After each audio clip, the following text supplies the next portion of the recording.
Okay, so this video may or may not end up being controversial in the long run, but I guess we'll see. Before I start, I want to just say that I'm not trying to attack the writer of this article, just his arguments. So it's my hope that nobody harasses him after watching my video, despite how little of an audience I may have at this point anyway.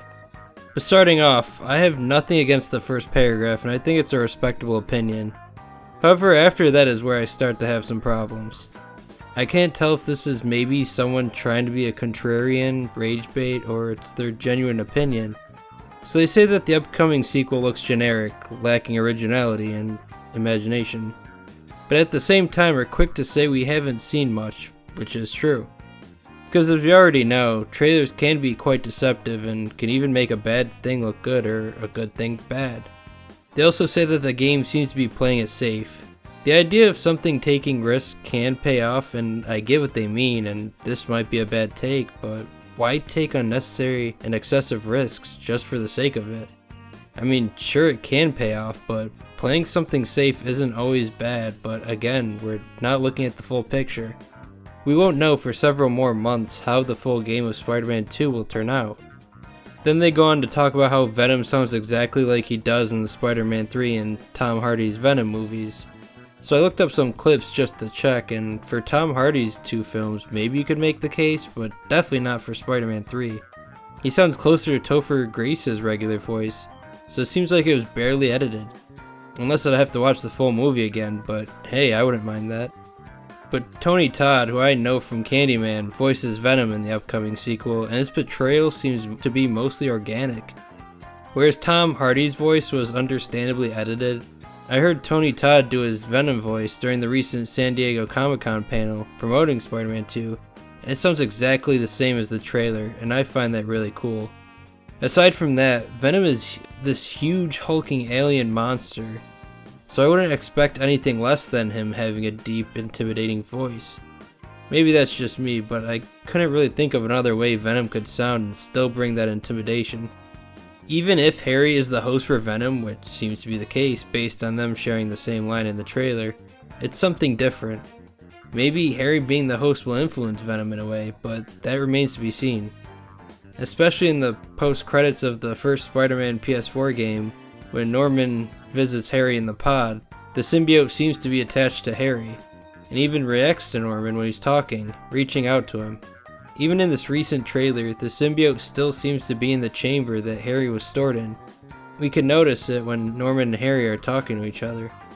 I also don't get why it's a problem that one line was referenced too, as if that means the whole thing's uninspired.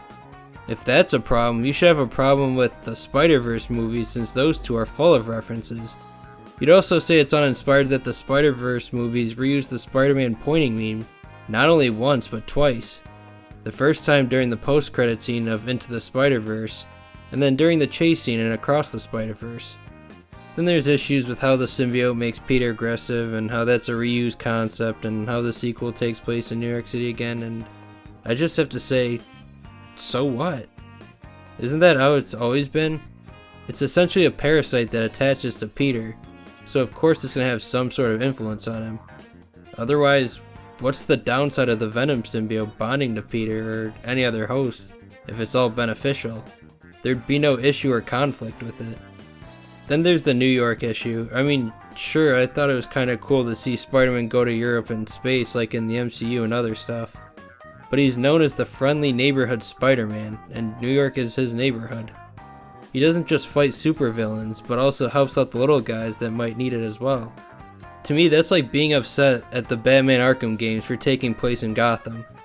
Sure, it may be expected, but that's not always a bad thing, considering that those settings are a huge part of the character, and there's plenty to explore in that world that, at least to me, makes it a non-issue. The Spider-Verse movies also mostly take place in New York too, so why is it a problem for the two Insomniac games, but not for those? With the main suits, I personally liked them and didn't really have any problems with them. It's technically Miles' first real suit, so I didn't really expect anything too fancy anyway. Then again, Miles' suit in the Spider-Verse movies was just Peter's old spider suit, but spray painted, which was also fine. But I can understand not liking the suit, since that to me is actually a valid complaint to have, since it's more subjective to me than the other points. I like the character portrayals as well. Although I think the Spider-Verse Miles has a slight edge up on the Insomniac one, they're both still good in their own ways. And there's also the relationship between Peter and Dr. Octavius, which was a main part of the game and executed rather well, I think. As a player, you know he's going to turn evil, but I was holding on to the hope that he wouldn't, even though I knew it was inevitable as the story progressed. Peter conveys his admiration of his mentor very explicitly, so for him to find out that his mentor not only knew his secret identity most of the game, but also tried to kill him was a lot of emotional pain for Peter to bear. Because by then he barely resembled the idea of the man that Peter had of Dr. Octavius by the final act of the game. Okay, and then they go on to say they didn't enjoy the first Spider-Man game as much as other people, which is fair. I'm not going to argue against that. It's not like I expect people to like all the things that I like or other people like. But based on what I've seen so far, I don't know if they're for the right reasons. He then follows up and gives props to Insomniac for including Mr. Negative in the previous title and to me seems to put Kraven down in the same breath. I don't know if he's only praising Insomniac only because they used a relatively unknown character, or they might be a Mr. Negative fan, but it's probably the former though. It's not like things should be praised for doing something just for the sake of it. There should be a purpose, which there was in the previous game. But you don't really have to put other things down like the Insomniac games to pick up the Spider-Verse films. Also, I'm hyped to see Kraven based on what we've seen so far from the trailers.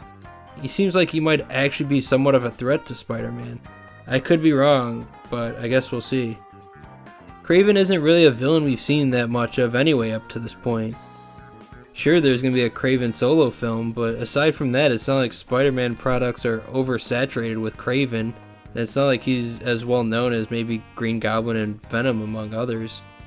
However, in the same sentence as putting Kraven down, and I don't know if he missed it or purposely omitted it, but the writer of this article seems to portray the idea that Mr. Negative won't be reappearing in this.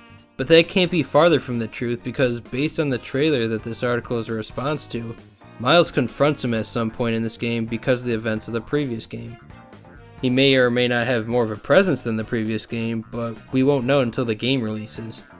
Who knows if he'll interact with Peter as much as Miles, because it seems like he might be more involved with Miles' story than Peter in this game. Then the author goes on to slam the game for seemingly utilize the whole power of friendship trope, which I don't get at all really. In the first game, Peter was able to defeat Octavius by using his knowledge of the tech that he helped work on and designing a suit to counter it.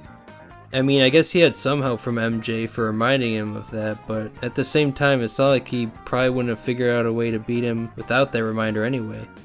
It's not like Persona, and as much as I like that series, especially starting with 3, that the power of friendship was the reason for beating the final boss. And I know that's not the only series where that applies, but that's a better example of the author's point than the first Insomniac game and possibly the upcoming sequel. Compared to Peter, who mostly takes on his villains with little help, if any in most cases. I could be wrong, but I guess we'll have to see if they do that in the upcoming sequel. For me personally, it seemed to be Peter and Miles cooperating and working together to take down the villains rather than the power of friendship manifesting into some unified form or power. Which is how I usually feel it plays out, which to me is fairly different than those two working together. And from what we've seen so far, might definitely be necessary to take down the hulking menace that is Venom. They also mentioned the MCU Spider-Man portrayed by Tom Holland and his performance as the iconic webbed-headed wall crawler. Not really going to counter this point because I mostly agree and feel like I'm probably in the rare minority that enjoyed the MCU Spider-Man trilogy, even before No Way Home's conclusion.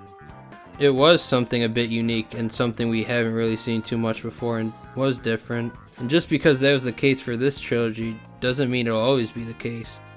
The way I'm interpreting his view on this, and I could be wrong, but it seems like he's against the Insomniac games just because of their familiar take on Peter's Spider-Man.